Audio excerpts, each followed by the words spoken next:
Sa buhay natin, hindi natin naiiwasan ang magkaroon ng utang or mangutang.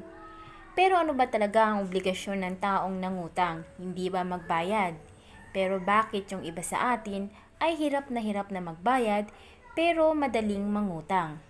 Alam kong inis ka na rin sa mga taong marunong lang manghiram or mangutang pero hindi sanay magbayad.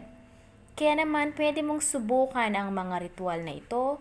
Kaya naman subukan mo ang ritual na ito, baka sakaling ito na ang makatulong sa'yo upang makabayad na ng utang ang taong may utang sa'yo. Pero bago tayo magpatuloy, kung bago ka pa lang sa aking channel ay huwag kalimutang mag-subscribe at paklik na rin yung tiny bell button para naman updated ka sa ating mga bagong videos.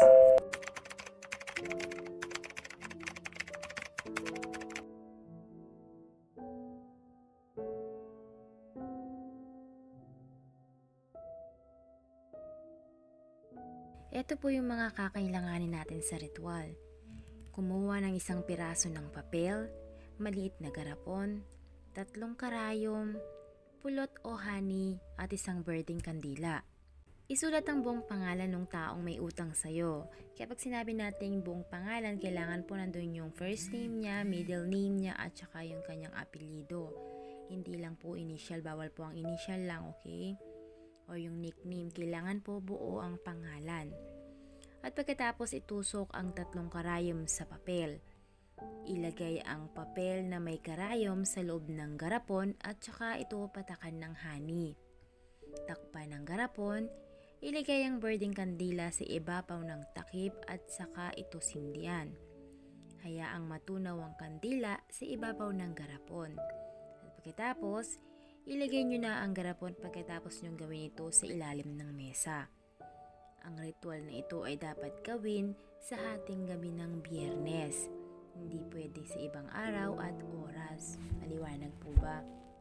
At syempre, kapag hindi natin siya makuha sa mga ganyan, ang kailangan na lang natin gawin ay ipagdasal niyo siya na sana makabayad na siya sa inyo. Ulitin lang natin ha, ito yung kakailangan ninyo. Isang piraso ng papel, maliit na garapon, 3 karayom, honey, at isang birding kandila.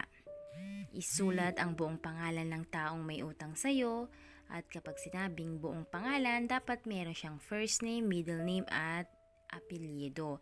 Hindi pwede yung alias lang or yung nickname. At pagkatapos itusok ang 3 karayom sa papel. Ilagay ang papel na may karayom sa loob ng garapon at saka ito patakan ng honey. Takpan ng garapon, ilagay ang birding kandila sa ibabaw ng takip at saka ito sindihan. At hayaang matunaw ang kandila sa ibabaw ng garapon. At pagkatapos ilagay ang garapon pagtapos na natin gawin lahat sa ilalim ng lamesa. Gagawin nyo ang ritual na ito tuwing hating gabi ng Biyernes. Hindi pwede ang ibang araw at oras.